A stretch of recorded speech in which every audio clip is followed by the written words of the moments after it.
नमस्कार दोस्तों, स्वागत है आप सभी के आपके अपने YouTube channel study wine official पर।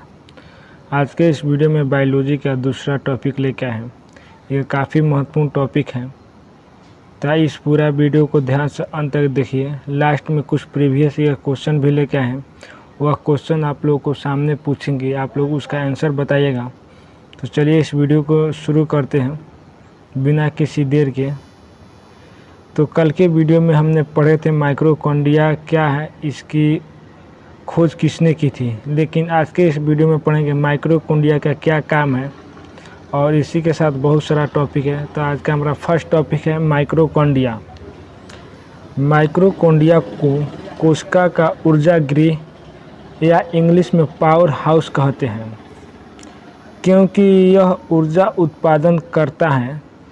इसीलिए माइक्रोकॉन्ड्रिया को कोशिका का पावर हाउस कहते हैं। यही से हमारे जितने भी शरीर में ऊर्जा का उत्पादन होता है माइक्रोकॉन्ड्रिया से ही होता है। माइक्रोकॉन्ड्रिया में कोशिका श्वसन से संबंधित कार्य एटीपी का निर्माण एवं भोज्य पदार्थों का ऑक्सीकरण होता है, जिससे हमारे शरीर में ऊर्जा का निर्माण होता है और एटीपी के रूप में संचित रहता है।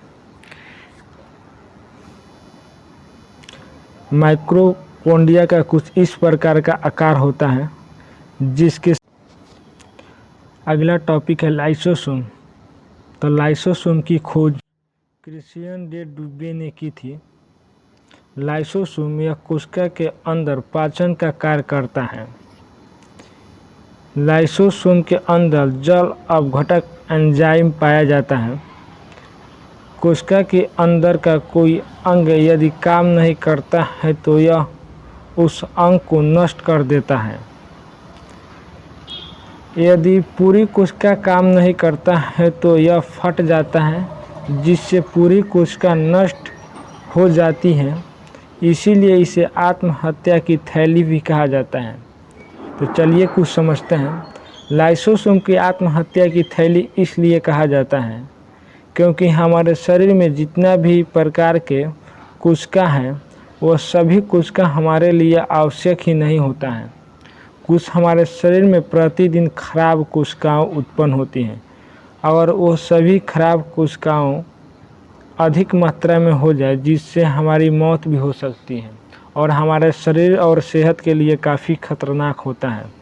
इसीलिए लाइसोसोम एंजाइम उन सभी उत्पन्न कोशिकाओं को मार देता है, और इसीलिए लाइसोसोम की आत्महत्या की थैली कहते हैं। लेकिन जो हमारे शरीर में हमारे अंग के लिए अच्छे कोशिका है, उसको यह नहीं मारता है, उसको जीवित रखता है। अगला हमारा टॉपिक है गोल्जिकाएँ। तो गोल्जिकाएँ की खोज 1898 ईस्वी में गोल्जी ने की थी। यह पदार्थ का परिवहन करता है, अर्थात यातायात में सहायता करता है। इसीलिए इसे यातायात प्रबंधक कहते हैं। अगला हमारा टॉपिक है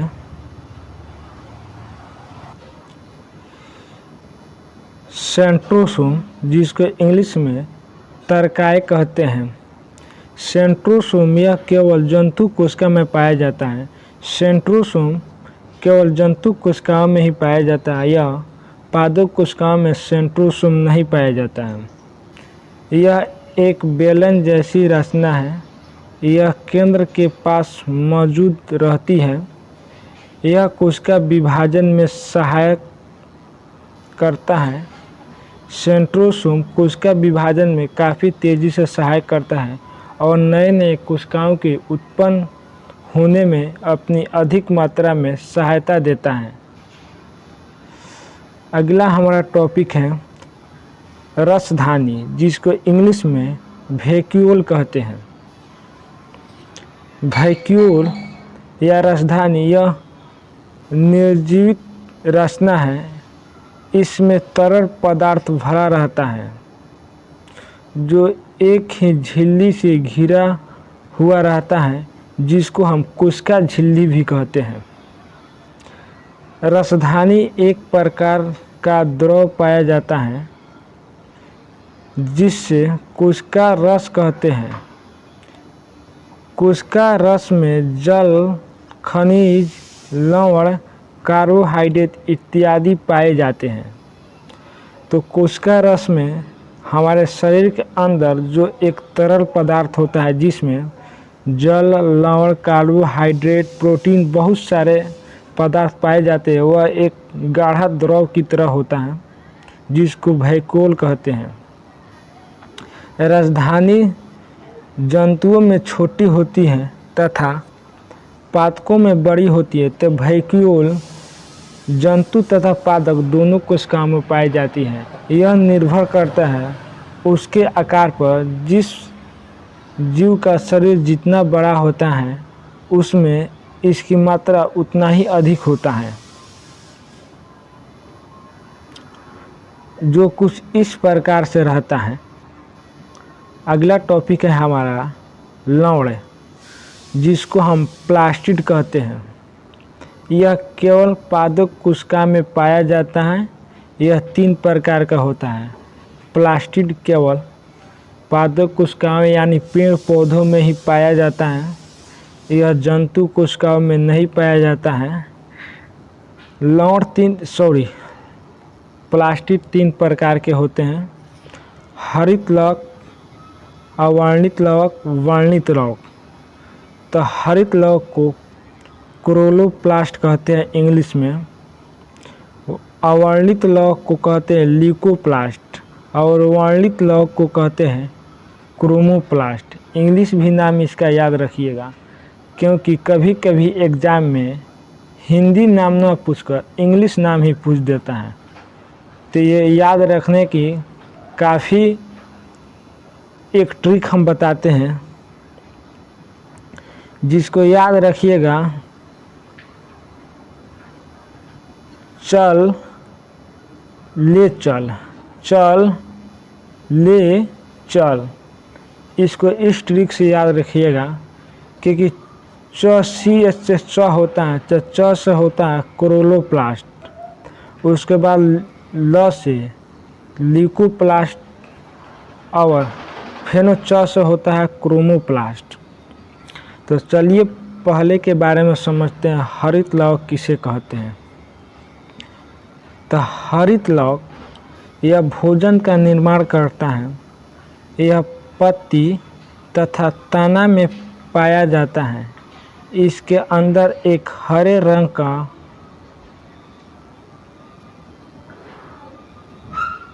पाया जाता है, इसीलिए इसकी सहायता से पौधा प्रकाश संश्लेषण करता है। हरित लवक को पादप कोशिका की रसोई भी कहा जाता है, क्योंकि हरित लवक के कारण ही पेड़ पौधे अपना भोजन बना सकते हैं।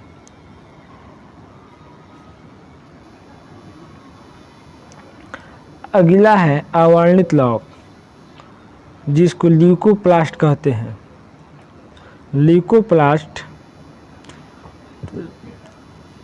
यह रंगहीन लवक है। यह पौधों में उन भाग में पाया जाता है जहां सूरज का प्रकाश नहीं पहुंचता है, जैसे जड़ें, भूमिगत तना या भोज्य पदार्थों का संग्रहण करने वाला लवक है, यानी बने हुए पदार्थ को एक स्थान से दूसरे स्थान तक पहुंचाने का काम करता है। और हरित लवक के द्वारा ही पेड़ पौधे अपना भोजन बनाते हैं, क्योंकि पेड़ पौधों की पत्तियां में क्लोरोप्लास्ट पाया जाता है, जो सूरज के प्रकाश को अपनी तरफ अवशोषित कर लेती है और जड़ के माध्यम से जल लेकर अपना भोजन बनाती है। पेड़ एक स्वपोषी जीव है, इसको भी याद रखिएगा। अगला प्रश्न है वर्णित लवक।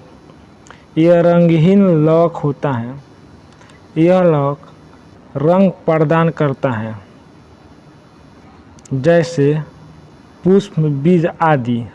वर्णित लवक पेड़ पौधों में खिलने वाली फूल पर पाया जाता है, क्योंकि वर्णित लौक के कारण ही पेड़ पौधों में जो पुष्प निकलता है उसका रंग अलग अलग प्रकार का होता है। जैसे टमाटर का लाल रंग लाइकोपीन के कारण होता है, गाजर का उसका रंग कौन सा रंग है मुझे नहीं पता, लेकिन उसका रंग कैरोटीन के कारण होता है।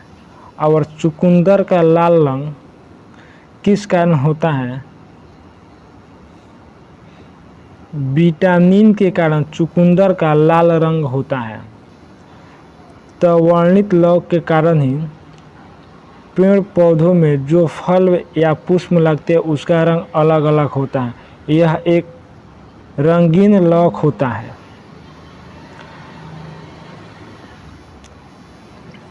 अगला देखिएगा, अगला टॉपिक है, ये काफ़ी महत्वपूर्ण टॉपिक है।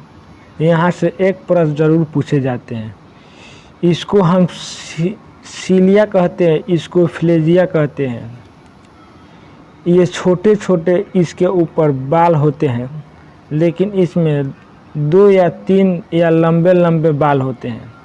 सीलिया का आकार होता है 10 माइक्रो mm होता है, जबकि फ्लेजिया का आकार होता है 1 माइक्रो mm। यह आकार में बड़ा होता है, यह आकार में छोटा होता है। यह केवल जंतु कोशिका में पाया जाता है, यह पादप कोशिका में नहीं पाया जाता है। यह केवल जंतु में पाया जाता है, पादप में नहीं पाया जाता है।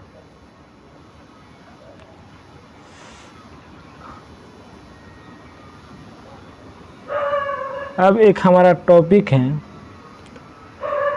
यहाँ पर देखिएगा, जंतु कोशिका और पादप कोशिका में क्या समानताएं हैं? ऐसा कौन कौन सा पदार्थ है जो जंतु और पादप दोनों कोशिकाओं में पाया जाता है? तो जंतु कोशिका का पहले आकार देखते हैं। तो जंतु कोशिका का आकार गोलाकार होता है, जबकि पादप कोशिका का आकार चौकार होता है। जंतु तथा पादप कोशिकाओं में मुख्य समानता यह है कि इसमें केंद्रक भी पाया जाता है पादप कोशिका, और जंतु कोशिकाओं में भी पाया जाता है। जंतु कोशिका में कोशिका झिल्ली और माइक्रोकॉन्ड्रिया, राइबोसोम, गोल्गी बॉडी, रसधानी तथा तंत्रिकाएं पाया जाता है। में सेम पादप कोशिकाओं में भी इतना सारा जो मुख्य अवशेषी अंग है वह पाया जाता है, लेकिन सीलिया और फ्लैजेला केवल जंतु कोशिकाओं में पाया जाता है, जबकि पादप कोशिकाओं में कोशिका भित्ति, जिसको लौक कहते हैं, कोशिका भित्ति लौक पाया जाता है।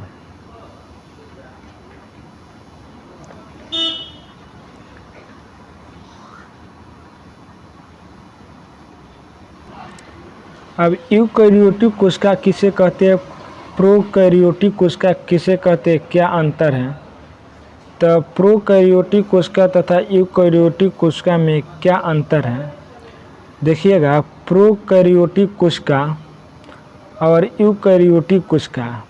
प्रोकैरियोटिक कोशिका, यह कोशिका अर्ध विकसित होता है, यानी यह अर्ध विकसित का मतलब होता है आधा विकसित होता है, जबकि यूकैरियोटिक कोशिका पूर्ण विकसित होता है।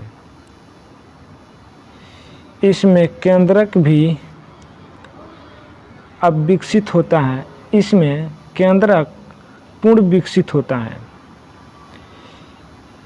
राइबोसोम 70S प्रकार का होता है, यानी छोटा होता है, जबकि यूकैरियोटिक कोशिका में राइबोसोम 80S प्रकार की होता है, यानी बड़ा होता है, यह काफ़ी मजबूत होता है।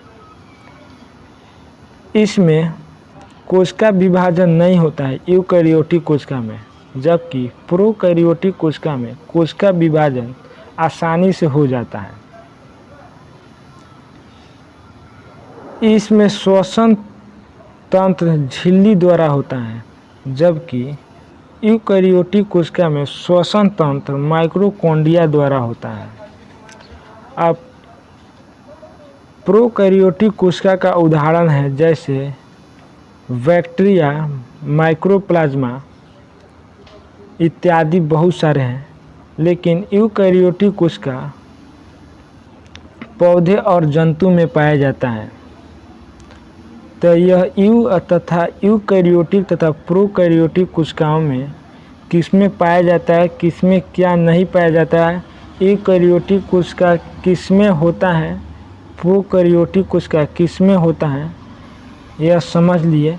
अब हम चलते हैं, अब आया हमारा प्रीवियस ईयर क्वेश्चन, इसको देखिएगा ध्यान से। इसमें कुल 6 क्वेश्चन है, 6 से 10 हो सकता है, उससे ज़्यादा नहीं है। यह काफ़ी महत्वपूर्ण प्रश्न है। ये सभी प्रश्न किसी न किसी एग्ज़ाम में पूछे गए प्रश्न हैं, देख लीजिए। चलिए, ये हर साल पूछे जाते हैं। तो पहला टॉपिक है आज का, और पहला प्रश्न है 1 नंबर, कोशिका विज्ञान अध्ययन को क्या कहते हैं।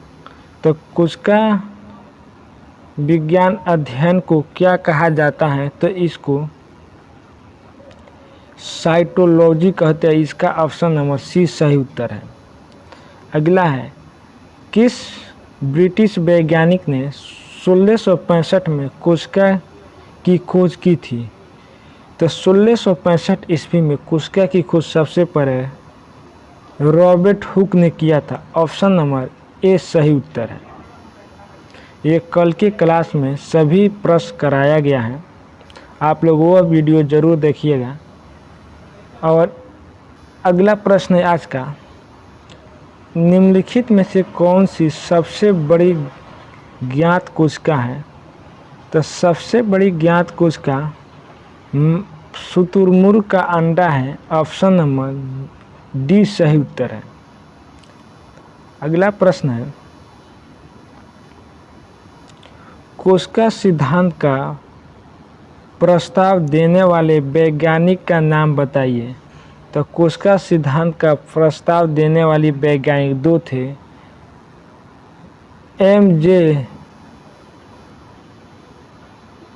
अगला प्रश्न है, निम्नलिखित में से कौन सा लगभग प्रत्येक कोशिकाओं में पाए जाने वाले गुण नहीं है। तो दोनों कोशिकाओं में पाए जाने वाले गुण नहीं हैं, तो वह है कोशिका भित्ति। ऑप्शन नंबर ए सही उत्तर है।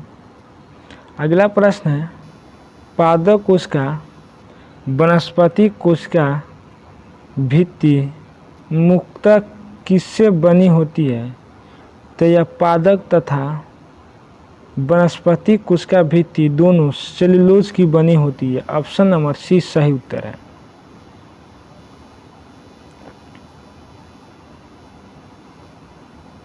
अगला प्रश्न है हमारा, अंतःप्रद्रवी जालिका की सतह पर उपस्थिति के कारण वह खुरदली होती है। सही उत्तर है, राइबोसोम के कारण खुरदली होती है।